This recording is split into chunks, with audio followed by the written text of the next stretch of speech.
कदम्बसूनकुण्डलं सचारुगण्डमण्डलं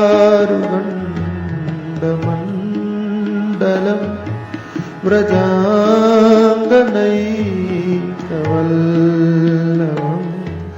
नमामि कृष्णदुर्लभं कदम्बसूनकुण्डलं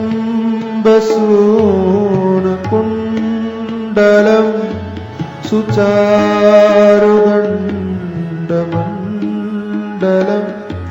व्रजाङ्गनैकवल्लभम्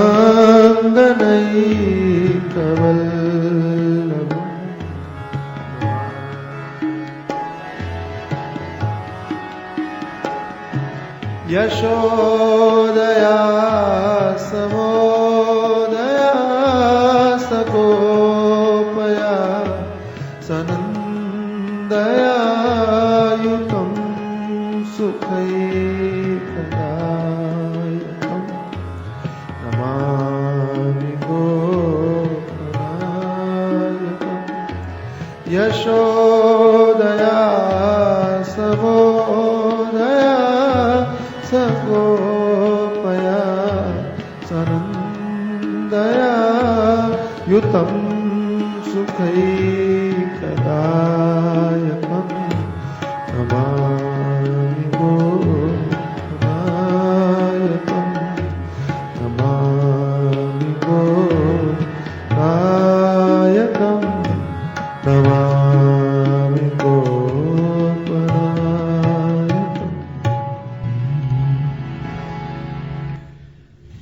कानों में कदम के पुष्पों के कुंडल हैं,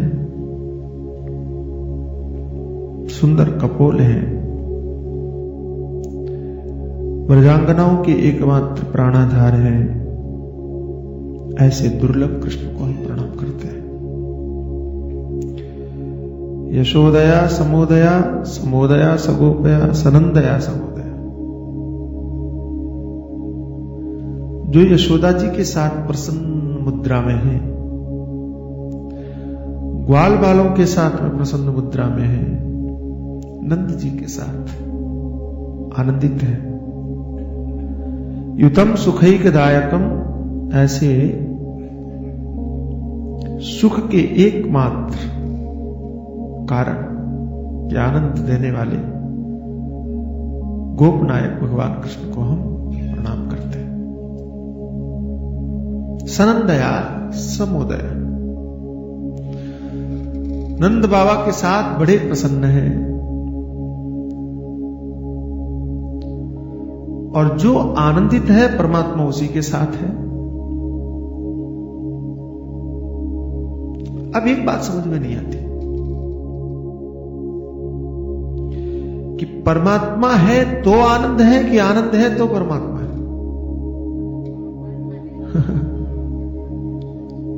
ये कह रहे हैं कि सनंदया, नंद बाबा जैसे हो तो परमात्मा है। देखो सही बात तो यही है कि ईश्वर ही आनंद का सबसे बड़ा कारण है और उसकी अनुभूति हो जाए तो शाश्वत आनंद की उपलब्धि है। यह भी सच है, लेकिन उसकी अनुभूति किसको होती है, यह समझने की बात है। आनंद रूप परमात्मा की अनुभूति होती किसको है, यह जानने की बात है। मैं आपसे एक बात पूछता हूं कि पैसा मिलने के बाद में सुख मिलता है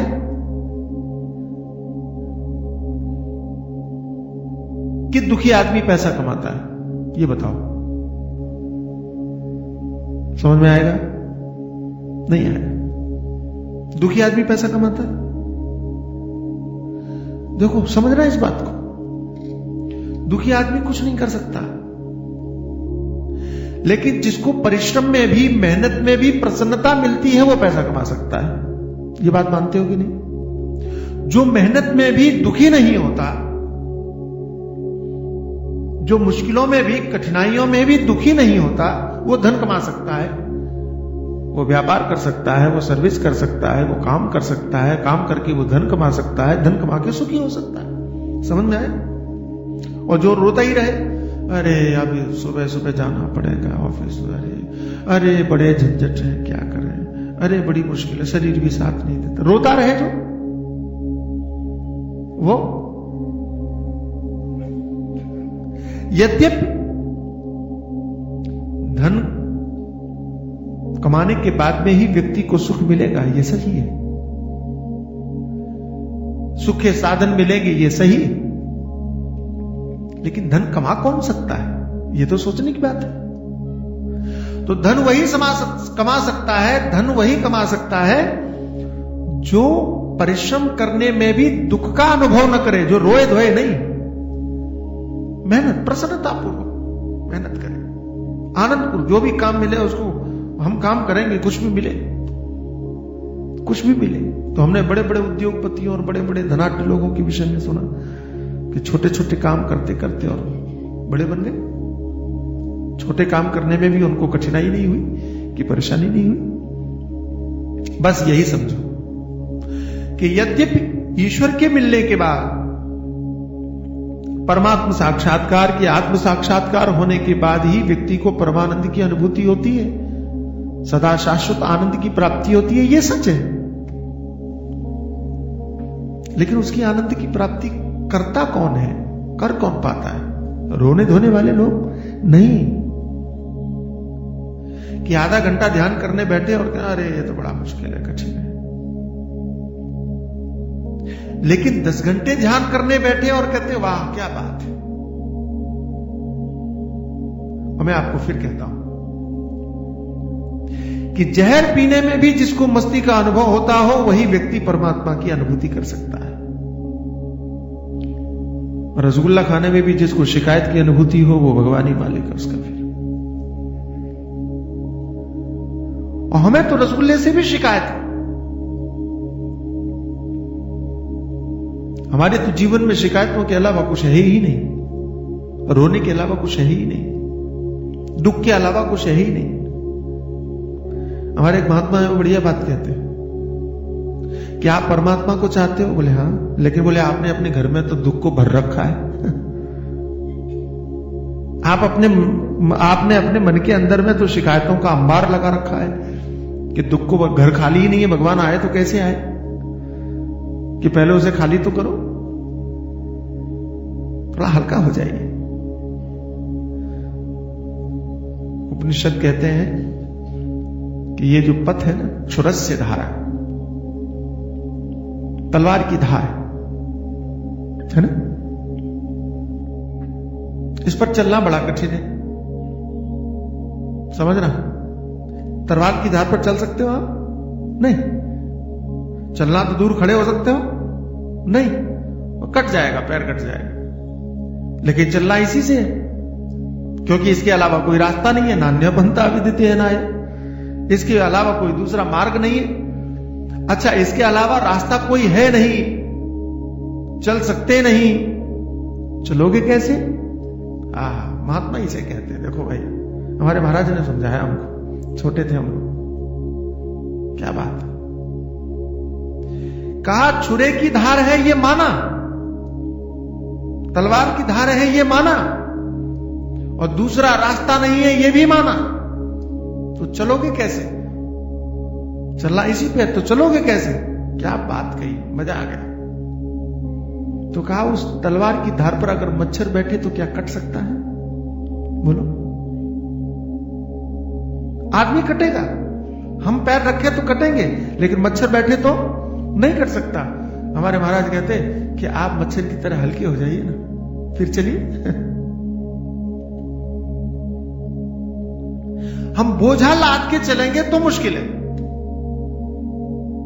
रहीम ने लिखा है कि फिसलत पांव पिपीलिका, लोग लदावत भय। बोले रास्ता इतना कठिन था, इतना रपटीला, रपटीला जानते हैं, फिसलन भरा। हाँ, फिसल जाना, पैर रखो तो गिर जाए, ऐसे बाथरूम में फिसलते ना, लील बोलते ना जैसे, हाँ पानी, तो वो अगर सीढ़ियों में हो, अगर आप वृंदावन गए हो तो राधा कुंड में अब तो शायद इतना नहीं रहता, पहले बहुत, हरे राम राम, पैर रखा नहीं के अंदर बहुत ज्यादा। बोले ऐसा रास्ता कि जिस पर काई लील पड़ी थी, और इतना चिकना इतना चिकना इतना चिकना कि उस रास्ते पर अगर कीड़ी चींटी भी चले, कीड़ी भी चले, तो वो भी फिसले। फिसलत पांव पिपीली का लोग लगादावत, और लोग जो है वो उस रास्ते पर बैलगाड़ी लाद करके चलना चाहते हैं। सूरज से धारा तीखी है, तलवार की धार है, लेकिन आप मच्छर की तरह हल्के हो जाइए, फिर चलिए। लेकिन आपने तो शिकायतों का अंबार लाद रखा है साथ में, कि दुखों का अंबार लाद रखा है साथ में, कि अभिमान का बोझ लाद रखा है साथ में, कि सारा बोझा ही लदा हुआ है, कि सारा भार लदा हुआ है, और उस भार को रख करके और फिर आप तलवार के ऊपर रखना चाह रहे हैं पैर, कैसे चलेंगे? इसलिए आप देखो, अध्यात्म के पथ पर अभिमान और दुखों से ग्रसित लोग आगे नहीं बढ़ पाते, वे वहीं पड़े रहते।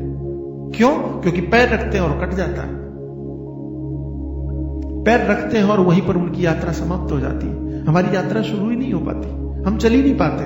मैं एक बात मानता हूं कि जिस व्यक्ति की आध्यात्मिक यात्रा शुरू हो गई, इधर शुरू हुई उधर उसको मिल गई, हमारी शुरू ही नहीं हो पाती। कठिनाई यही है, मुश्किल यही है। दुखी आदमी परमात्मा को नहीं पा सकते, कठिन, आज तक नहीं हुआ। दुख के कारण परमात्मा से जुड़ सकते हो, यह मौका है, यह अवसर है।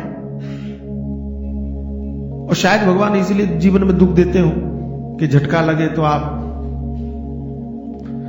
एक और बात समझो कि दुखी आदमी परमात्मा को नहीं पा सकता, है ना, कि जो गाड़ी झटके खाती हो बार बार, वो कभी लक्ष्य को प्राप्त कर सकती नहीं। जो एक में स्टार्ट हो गई फिर बंद होने का नाम न ले और चलती रहे, और गाड़ी चलती गाड़ी का नाम है मुस्कुराती हुई चलना। रोती हुई गाड़ी और हंसती हुई गाड़ी देखी है रोती हुई गाड़ी वही है जिसको देख करके आप कहते हैं ये तो इसने तो रुला दिया आज हमको, वही है। और हंसती हुई कि जिसकी मधुर आवाज सुन करके आप लगे क्या बात है, तो आप निश्चित होकर के ड्राइव भी करते हैं कि चले जाते हैं, और वो गाड़ी आपको लक्ष्य तक पहुंचाती भी है, आपको कठिनाई नहीं होती, परेशानी नहीं होती। ऐसे ही समझो कि रोता हुआ जीवन आपको आगे बढ़ने में रुकावट पैदा करता है, कठिनाइयां पैदा करता है। इसलिए मीरा प्राप्त करती है भगवान को, क्योंकि वो रो नहीं रही है ना, वो तो नाच रही है, वो तो हंस रही है, कि आनंदित है, कि प्रसन्न है। तुम जैसे रखो हम उसी में खुश हैं। यहां यूं विवाह है, यहां यूं विवाह, राजी हूं उसमें जिसमें तेरी रजा है। तुम जैसे रखो हम उसी में खुश हैं। अच्छा देखो, हम खुश होना चाहते हैं इसलिए दुखी हैं, ये कारण मेरी समझ में नहीं आया। हाँ? ऐसा ही है, हम खुश होना चाहते हैं इसलिए तो दुखी हैं। तो हमारे महात्मा कहते हैं कि शैली बदलो जरा, ढंग बदलो जरा। हम खुश रहना चाहते हैं इसलिए दुखी हैं, इसको जरा बदलो। हम नहीं, आप हमको कैसा रखना चाहते हैं हम उसी में खुश हैं। बात बदल गई, ढंग बदल गया, कि अभी दृष्टि हमारे ऊपर थी इसलिए हम दुखी थे। अब जरा दृष्टि बदल दो, भगवान के पास लेकर के जाओ कि प्रभु आप कैसा चाहते हैं, आप क्या चाहते हैं। कहा हम चाहते हैं कि तुम हंसो, ठीक है हम मुस्कुराएंगे। आप क्या चाहते हैं? देखो, नामी अभिनेता कौन बनता है, नामी एक्टर कौन बनता है? जो डायरेक्टर के इशारे पर काम करता है ना? लेकिन डायरेक्टर कहे कि भैया आपको हंसना है, बोले नहीं हम तो रोएंगे, तो सीन तो हंसने का बोले बना रहे, क्योंकि रोने में ज्यादा इमोशन होता है और लोग ज्यादा उस पर उसका असर करते हैं, लोगों को ज्यादा छूता है। हम तो वही करेंगे। वो बनेगा कभी सफल एक्टर बनेगा, बढ़िया नाम कमाएगा? कभी नहीं कमा सकता। और डायरेक्टर ने कहा कि तुम्हें रोना है तो रोया, दिल से रोया, जान लगा करके रोया। डायरेक्टर ने कहा कि हंस के दिखाओ, तो भले ही पीठ में दर्द है फिर भी हंस के दिखाया, है ना? वो हंस रहा है, आपको क्या पता कि उसको कितना दुख है, कि घर में क्या हाल है, कि परिवार में क्या हाल है, कि शरीर में क्या हाल है। आपने तो मुस्कुराता हुआ देखा। वक्त तो वही है जो अपने जीवन को परमात्मा के इशारे पर चलाना शुरू कर दे। आप रोना देखना, आहा हम रोएंगे, अच्छी तरह से रोएंगे।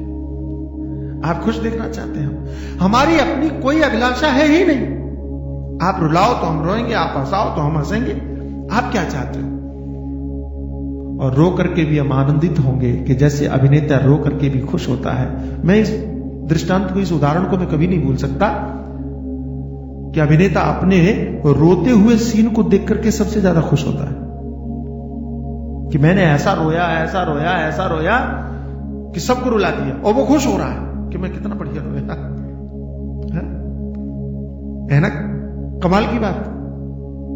ऐसा होना चाहिए कि आप ऐसा रो, ऐसा रो, ऐसा रो कि आप खुश हो जाओ कि देखो मैंने दुनिया को दिखा दिया कि मैं रोना भी जानता हूं। तब तो मजा है। और ऐसा जिसे करना आ गया, सनंदया समुदया, उस व्यक्ति के साथ में भगवान है, उस व्यक्ति के साथ में भगवान प्रसन्न है, आनंदित है। इसलिए सदैव प्रसन्न रहना ईश्वर की सर्वोपरि भक्ति है। सुना है आपने, लेकिन हम कर नहीं पाते। और ऐसा भी नहीं है कि रोना नहीं है, रो ना, खूब रो, लेकिन क्यों रो रहे हो ये समझो। अपने दुख के कारण रो रहे हो या परमात्मा चाह रहा है इसलिए रो रहे हो, इस बात का ख्याल रखो हमेशा। ज्यादातर हम इसलिए रोते हैं क्योंकि हम दुखी हैं, ज्यादातर इसलिए रोते हैं क्योंकि हमारे अनुकूल काम नहीं हुआ, ज्यादातर हम इसलिए रोते हैं क्योंकि हम जो चाहते हैं वो नहीं हुआ। इसको जरा बदल दो। हम इसलिए रोते हैं, हम इसलिए रो रहे हैं क्योंकि भगवान ने चाहा, बस बात खत्म। रोने के लिए कौन मना कर रहा है? रो, खूब रो, हम भी आपके रोने में शामिल होते हैं। बताइए कब रोना है? साथ में रोते हैं, लेकिन क्यों रोना है ये पता होना चाहिए। सनंदया समुदया, मस्त नहीं। उस बात को कभी मत भूलिए कि जीवन की परिस्थितियां कैसे भी हों, अपनी मस्ती को कभी कम मत होने दो। परिस्थितियां बदल सकती हैं लेकिन मस्ती नहीं बदल सकती और नहीं बदलेगी।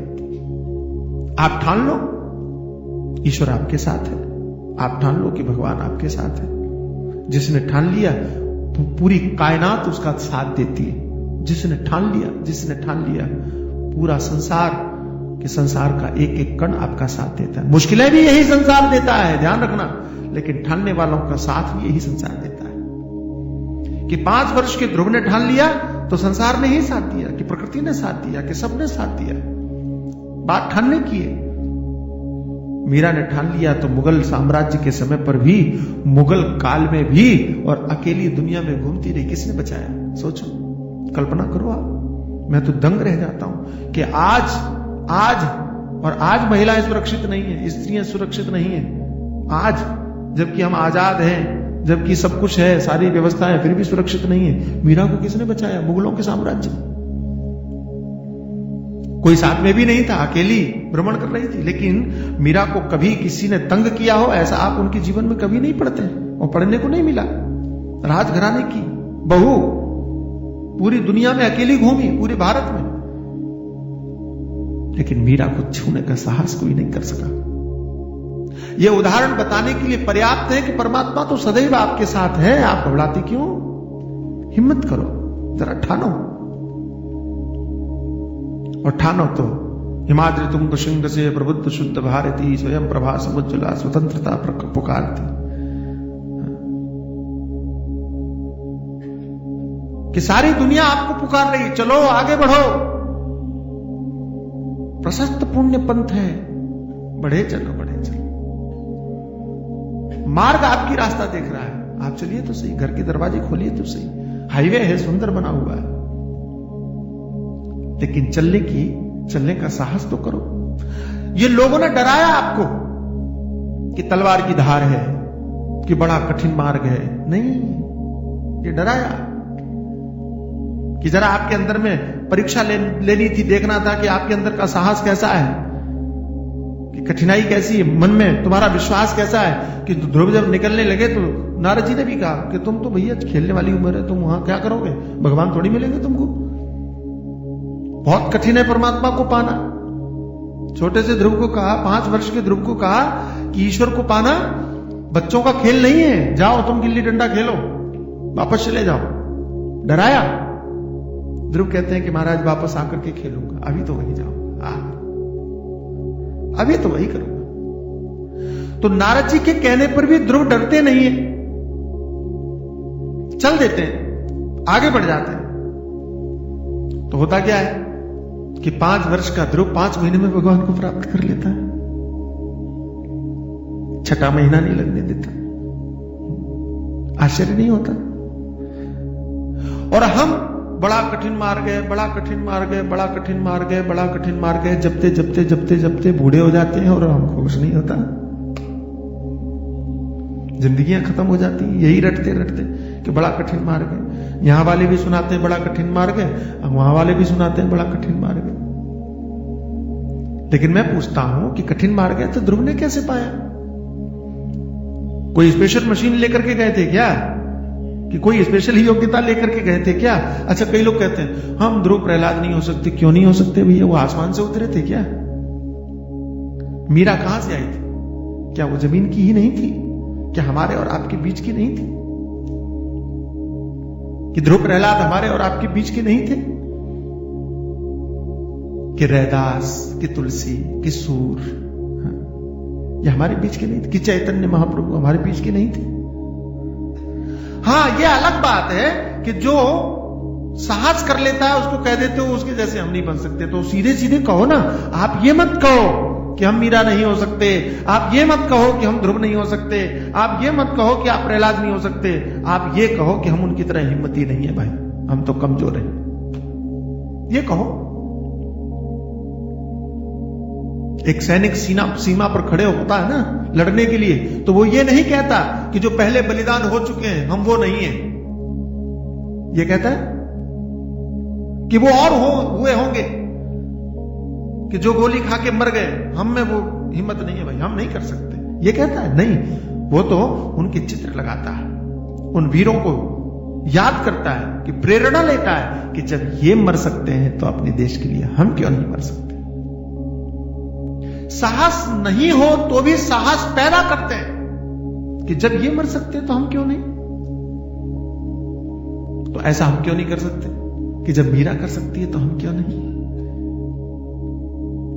कि रैदास कर सकते हैं तो हम क्यों नहीं, कि रहीम कर सकते हैं तो हम क्यों नहीं, कि रसखान कर सकते हैं तो हम क्यों नहीं, कि ताज बीबी कर सकती है तो हम क्यों नहीं, कि चैतन्य कर सकते हैं तो हम क्यों नहीं। होना तो ये चाहिए, लेकिन हम क्या करते हैं? हमें क्या सिखाया जाता है? मीरा होना कठिन है,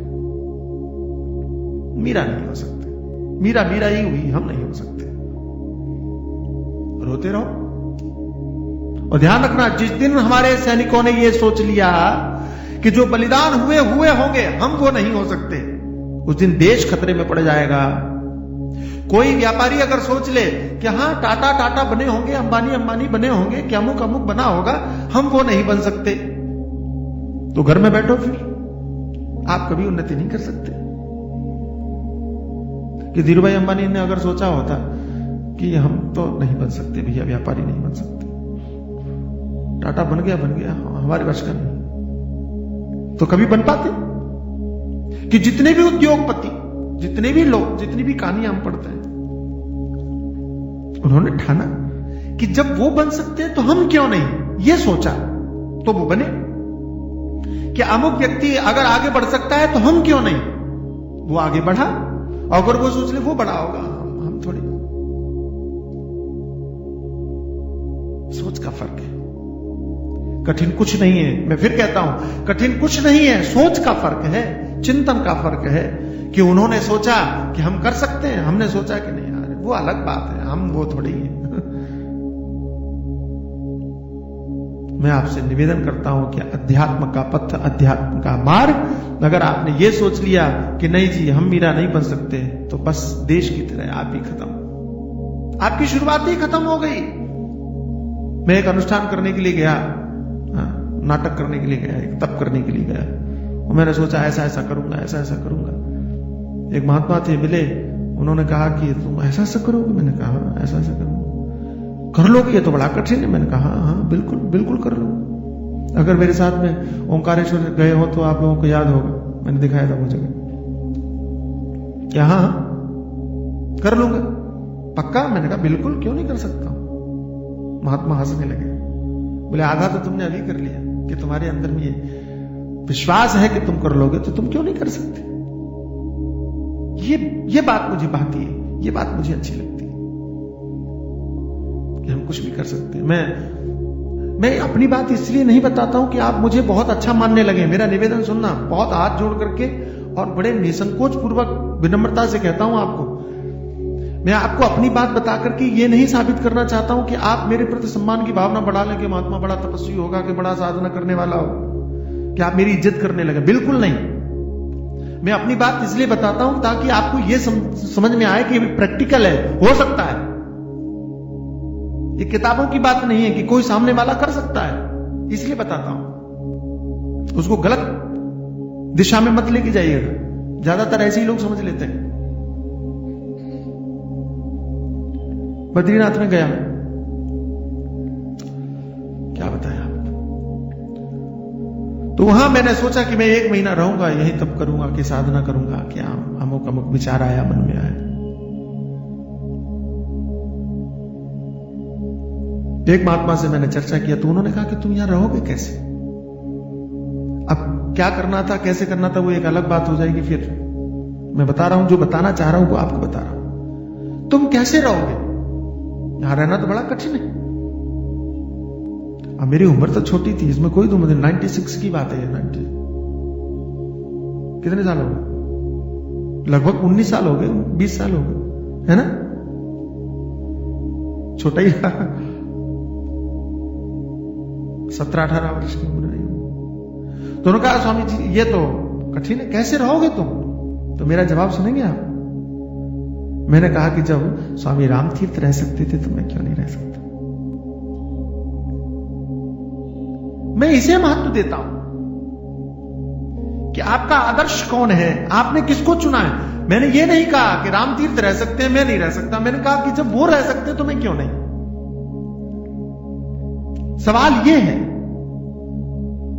कि कोई और आगे जा सकता है तो मैं क्यों नहीं। कारण यहां हमने देखा है कि टांगे टूट जाने के बाद में भी लोगों ने दौड़ में हिस्सा लिया है,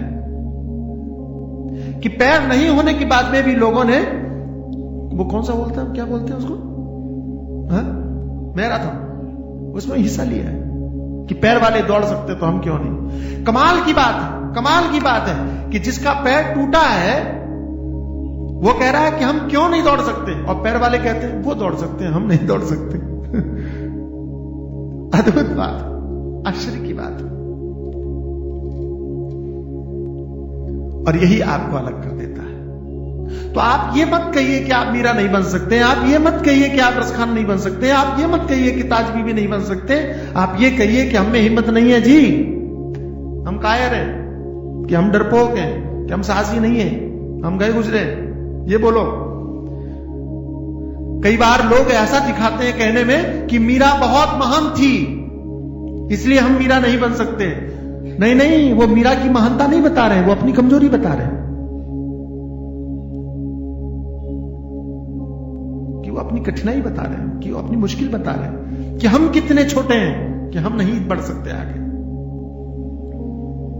अक्सर ऐसा होता है कि अगर कोई दुखी आदमी हो और उसको हम महात्मा लोग समझाने लगे, क्यों दुखी होते हो, जाने दो, छोड़ो, मत सोचो, तो सामने वाला क्या कहता है दुखी आदमी वाला, बोले आपके लिए सरल है महाराज, आप महात्मा है, हमसे नहीं होगा।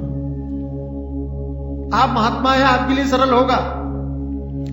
तो महात्मा भी खुश, हाँ क्या बात है, हमारी बड़ाई हो गई है, हम ऐसा कर सकते। अरे भाई तुम्हारी बड़ाई नहीं हो रही, वो अपनी कमजोरी बता रहा है, वो अपनी कठिनाई बता रहा है।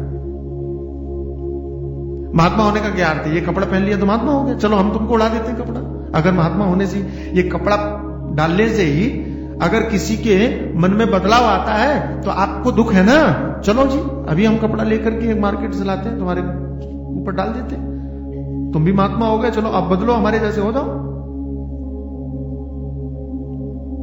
इन कपड़ों के बदलने से वृत्ति बदल जाएगी क्या? चिंतन बदल जाएगा क्या? सोच बदलो, विचार बदलो। ये सहायक है, मैं मानता हूं, ये तो पहचान है, मैं मानता हूं, लेकिन इनके बदलने से ही सब कुछ नहीं बदल जाता। मुझे नहीं पता है कि रसखान कौन से कपड़े पहनते थे कि कैसे कपड़े पहनते थे, बताओ आपको तो हमको बता दीजिएगा जरा, कि ताज बीबी कैसे कपड़े पहनती थी कि कौन से कपड़े पहनती थी, पता है आपको? मालूम कि रहीम कैसे कपड़े पहनते रहे होंगे? लेकिन रहीम को हम विचारधारा की दृष्टि पर याद करते हैं, कि रहीम को हम भक्ति की दृष्टि, अच्छा रहीम को कपड़ों की दृष्टि से याद करते हैं कि भक्ति की दृष्टि से याद करते हैं? कि रसखान को भक्ति की दृष्टि से याद किया जाता है या कपड़ों के लिए याद किया जाता है, बताओ जरा। कि तुलसी को, कि सूरदास को, कि मीरा को कभी चर्चा नहीं हुई होगी। हमको लगता है आपने वर्षों तक, इतने वर्षों तक, सालों तक कथा सुनी और प्रेमपुरी में कथा सुनते आ रहे हो, आज तक आपको किसी कथावार ने यह नहीं सुनाया होगा कि मीरा कपड़े कैसे पहनती थी। कपड़ों की बात ही नहीं है, दूर दूर तक नहीं है और जरूरत भी नहीं है। लेकिन मीरा की मस्ती की चर्चा सबने की, कि मीरा की नृत्य की चर्चा सबने की, कि मीरा की गीत की चर्चा सबने की, कि मीरा की भक्ति की चर्चा सबने की, कि मीरा के साहस की चर्चा, कि मीरा की निडरता की चर्चा, कि मीरा के विश्वास की चर्चा, कि मीरा के भरोसे की चर्चा सबने की। और यह चर्चा हमेशा होती रहेगी। लेकिन कपड़े क्या थे? एक कलाकार ने, एक चित्रकार ने कल्पना से चित्र बना दिया कि मीरा ने ऐसे कपड़े पहने होंगे, है ना, कि साथ भी रही, कि घर बार छोड़ दिया तो ऐसे ही कपड़े होंगे, कल्पना करके रखा होगा। लेकिन मुझे पूरा विश्वास है कि मीरा के किसी भी ग्रंथ में यह नहीं लिखा होगा कि मैंने कैसे कपड़े पहने, कि मीरा के किसी भी भजन में यह चर्चा नहीं होगी कि मैंने कैसे कपड़े पहने। क्या मायने रखते हैं, क्या जरूरत है? मैंने पूरी रामायण पढ़ ली, पूरी रामायण पढ़ ली, लेकिन रामायण में कहीं नहीं लिखा है कि तुलसीदास जी कैसे कपड़े पहनते थे। और पूरी रामायण में कहीं नहीं लिखा है कि महात्मा को कैसे कपड़े पहनने चाहिए। क्या फर्क पड़ता है? विचार। इसलिए यह मत कहो कि आप संत हैं इसलिए आप कर सकते हैं, हमारे लिए आसान नहीं है। क्यों नहीं आसान है? हम तो नहीं कहते कि आप लोग भोजन कर लेते हैं, हमारे लिए भोजन करना आसान नहीं है, कि आप लोग भोजन बना लेते हैं, हमारे लिए भोजन बनाना आसान नहीं है। कोई भी कर सकता है, जो भी ठान ले। ये कहने से नहीं चलेगा।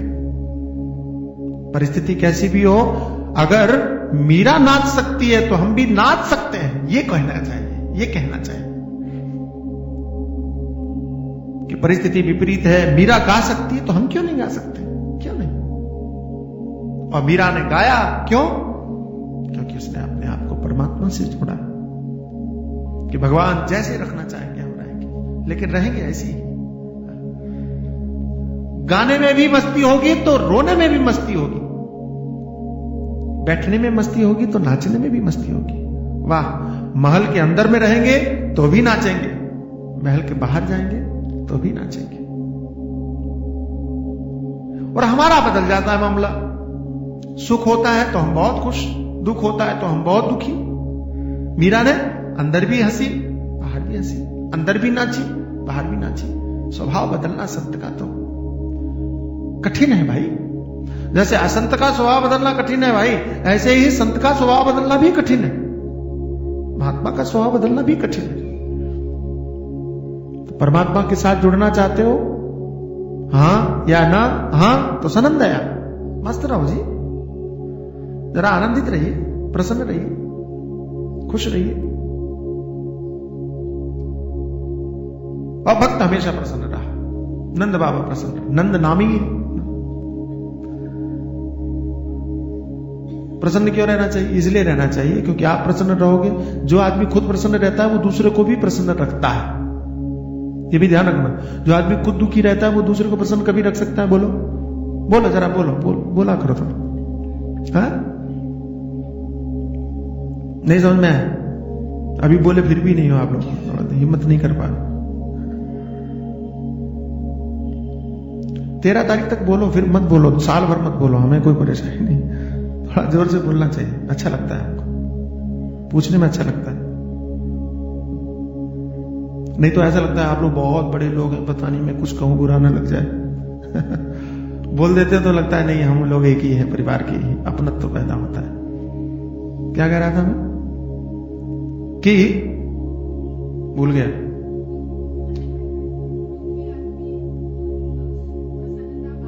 हाँ, बहुत बढ़िया, धन्यवाद। दुखी आदमी प्रसन्नता बांट सकता है क्या? आप खुद रो रहे हो, दूसरे को हंसा सकते हो क्या? नहीं। और सुखी आदमी, अगर हम खुश हैं तो ये बहुत बढ़िया बात है। अगर हम खुश हैं तो सामने वाले का दुख हम नहीं देख सकते। क्यों? क्योंकि उसका दुख आपकी प्रसन्नता को कम करेगा। समझ में आई बात? सामने वाले का दुख आपकी प्रसन्नता को कम करेगा, जबकि हमको हमेशा प्रसन्न रहना है। तो आप क्या करोगे कि सामने वाले के दुख को भी दूर करने की कोशिश करोगे कि नहीं? समझ में आ रही ना मेरी बात? अगर सामने वाला आदमी दुखी है और वो चाहता है कि हमको दुखी रहना है और उसके सामने कोई हंसने लगे तो उसको दुख होगा कि मैं तो दुखी हूं, ये हंस रहा है। ठीक है, अगर हम दुखी हैं, रो रहे हैं और सामने वाला हंसने लगे तो हमको कैसा लगेगा? खराब लगे, मैं तो दुखी हूं, ये हंस रहा है। लेकिन अगर हम खुश हैं और सामने वाला रो रहा है तो बात बदल गई। तो हमको लगेगा कि नहीं, अब इसका दुख दूर होना चाहिए, नहीं तो हमारी खुशी पर खतरा है ना। तो हम क्या प्रयास करेंगे कि ये भी सुखी हो। ध्यान रखना, जिस समय पर आप खुश रहना चाहते हैं उस समय पर आप सबको खुश रहने के लिए कोशिश करने लगते हैं, और जैसे ही आप सबको खुश रखने के लिए कोशिश करने लगते हैं वैसे ही परमात्मा आपके साथ में अपने आप जुड़ जाता है, क्योंकि ये सबसे बड़ी साधना हो जाती है। इसलिए भक्तों के द्वारा कभी किसी को दुख नहीं पहुंचाया जाता। मीरा को पढ़ लीजिए, मीरा ने कभी किसी को दुख नहीं पहुंचाया। कमाल की बात कि जिस राणा ने विष दिया, मीरा ने उसके लिए भी एक शब्द नहीं कहा। कमाल है, अद्भुत है। हम न जाने क्या सीखते हैं, हम न जाने क्या सुनते हैं। लेकिन जरा सुनो तो कि जिस हिरण्यकश्यप ने प्रहलाद को मारने में कोई कमी नहीं छोड़ी जी, कि पहाड़ों से पटक दिया, हाथियों के नीचे डाल दिया, सांपों के बीच में रख दिया, होलिका में, आज होली है ना, जय हो, होलिका में जला दिया। बहुत बहुत शुभकामनाएं होली की आपको, मंगल कामना। आपकी भी होली जल जाए, प्रहलाद बच जाए, यही प्रार्थना करते हैं। अंदर का आपका प्रहलाद बचा रहे, होली जल जाए। होली की चादर ओढ़ रखी ना आपने भी, उसने चादर ओढ़ी थी, ऐसा सुना है मैंने, है ना? तो आपकी होली आज प्रेमपुरी वालों जला दो भाई, लगाओ आग ज्ञान की, माचिस का रगड़ करो, हाँ, आग लगाओ, जलाओ इसको, फिर होली मनाओ मस्ती के साथ। ठीक है? प्रहलाद को दुखी करने में कोई कसर नहीं छोड़ी हिरण्यकश्यप ने, लेकिन प्रहलाद जी ने एक शब्द नहीं कहा हिरण्यकश्यप को, एक शब्द नहीं कहा, एक शिकायत नहीं की। उल्टा भगवान जब आए तो कहने लगे क्या चाहते हो? बोले कुछ नहीं चाहिए। नहीं नहीं, कुछ मांग लो। तो क्या मांगा? मेरे बाप को मुक्त कर दो। वाह! क्योंकि जो खुद खुश है तो कभी दूसरे को दुखी देख ही नहीं सकता, क्योंकि उसकी खुशी खतरे में पड़ जाएगी ना। खुद जो आजाद है वो कभी दूसरे को कैद कर ही नहीं सकता, क्योंकि उसकी आजादी खतरे में पड़ जाएगी ना। क्योंकि उसे डर होगा कि हम इसे आजाद कर रहे हैं, इसको कैद कर रहे हैं, इसको मौका मिलेगा तो ये हमको कैद करेगा। दुनिया में होता क्या, यही तो होता है कि उसने हमको दुखी किया तो हम उसको दुखी करेंगे, फिर उसको मौका मिलेगा तो वो दुखी करेगा, फिर हमको मौका मिलेगा तो हम दुखी। यही तो होता है। और क्या होता है कि न्यायालय में केस गया, मालूम पड़ा ये इसने क्या किया, बोले इसने क्या बोलते हैं उसने, मर्डर कर दिया, तो सजा होती है 10 साल की सजा। तो मां खुश होगी, 10 साल की सजा खुश हो? बोले तुम खुश हो रहे, तुमको दुखी होना चाहिए। बोले नहीं दुखी नहीं। तो 10 साल के बाद निकलेगा, मारेगा नहीं। वो कहती है हमारा बच्चा बड़ा होगा ना, 10 साल तक ये कैद में मरेगा नहीं, फांसी नहीं हुई ना इसको कोर्ट नहीं, हम मारेंगे, हम अपने बच्चों को खिला पिला कर। कोर्ट में ही कह रही है, सही घटना बता रहा हूं आपको, कोर्ट में कह रही है कि हम अपने बच्चों को खिलाएंगे पिलाएंगे, बड़ा करेंगे और फिर वो ये इसको मारेगा। इसलिए हम खुश हैं कि इसको सजा हुई, हमको खुशी है कि इसको फांसी नहीं हुई। कौन कह रहा है? जिसके पति को उसने मारा। हम क्या करते हैं? यही कर रहे हैं कि सामने वाले ने हमको दुख दिया, हमको मौका मिलेगा तो हम तुम्हारी टांग खींचेंगे, तुमको मौका मिलेगा, तुम हमारी टांग खींचना, तुम हमको मौका मिलेगा, हम तुमको दुखी करेंगे, तुमको मौका मिलेगा। इसको बदल दो ना कि हमने तुमको सुख पहुंचाया तो तुम मौका ढूंढो कि हम कैसे सुख पहुंचाए। कि हमने तुमको हंसाया, तुम मौका ढूंढो कि हम कैसे हंसाएं। लेकिन दुर्भाग्य है कि हम हंसाते हैं तो आप हंसकर क्यों चले जाते हो, घूम के भी नहीं देखते। लेकिन हम रुलाते हैं तो तुम याद रखते हो कि अब मौका मिले तो मैं इसको जरूर रुलाऊंगा। उल्टा करते हो। हंसी का बदला चुकाना चाहिए, रोने का बदला मत चुकाओ जी,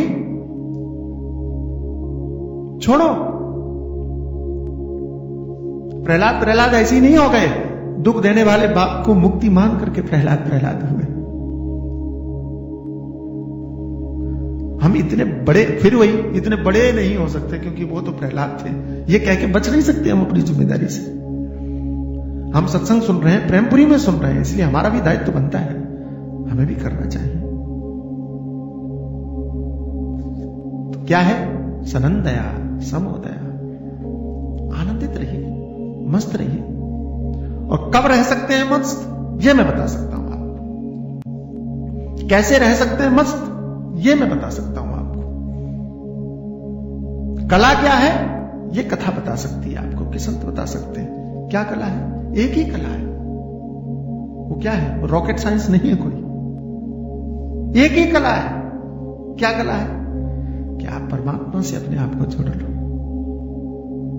यही एक विधा है जो आपको बचा सकती है, यही एक विधा है जो आपको सदैव खुश रह सकती है, यही एक विधा है जो आपको दुखों से बचा सकती है। सिर्फ मात्र यही एक विधा है, दूसरा कोई उपाय नहीं है। आप कितना भी प्रपंच कर लो, आप दुखों से बच नहीं सकते, लेकिन आप बच सकते हैं। आप गाते रहिए जरा, आप मस्त रहिए जरा।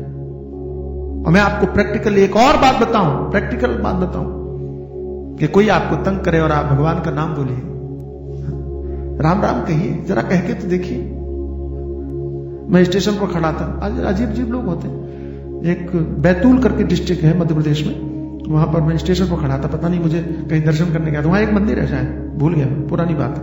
मैं खड़ा था, अब कुछ लोगों की तो बड़ी विचित्र आदत होती है, मुझे देखा तो चिढ़ाने लगे संत वेश को देख करके, अजीब अजीब वो बात, ऐसी सी बातें जो मैं आपको बता नहीं सकता। बोलने लगे तो मेरी तरफ बोल, लड़के थे, बोलने लगे तो मैंने कहा राम राम। पहले तो उनको समझ में नहीं आया, फिर चिढ़ाने लगे, वो गालियां जैसी देने लगे। मैंने फिर कहा राम राम, 3-4 बार कहा तो उनको शर्म आ गई, वो खुद ही चले गए। प्रैक्टिकल बता रहा हूं आपको, कि कोई आपको तंग करे, कि कोई आपको दुखी करे, आप उसके सामने भगवान का नाम बोल के देखिए जरा। घर में प्रैक्टिकल शुरू कर दो, घर में ही शुरू कर दो, कि घर में किसी की बात आपको बुरी लगी और बड़ा बेकार लगा, आप उससे कहिए राम राम, भगवान का नाम बोलिए, जय श्री कृष्ण बोलिए, कुछ भी बोलिए, लेकिन जरा मुस्कुरा के बोलिए राम राम, ऐसा मत बोलना, नहीं तो वो कहे कि ये तो चिढ़ा रहे हैं हमको। मुस्कुरा के, सामने वाला कुछ कहे आप मुस्कुरा के। और मुझे लगता है कि ज्यादातर यहां पर सीनियर सिटीजन है, अधिकांश आप लोगों को तो झगड़े में पड़ना ही नहीं चाहिए। मैं सही कह रहा हूं, नहीं झगड़ना चाहिए। कोई कुछ बोले आप ऐसे मस्ती के साथ, उनको भी लगेगा ये पता नहीं कौन से पागल खाने से आए हैं कि हमारी बात पर असर ही नहीं पड़ता। और कोई कहे तो आप जरूर कहिए कि प्रेमपुरी हमारा सबसे प्यारा पागल खाना है। बजाय जोर से बजाइए, इसमें संकोच मत करो, और जोर से। आइए भगवान से जुड़ते हैं।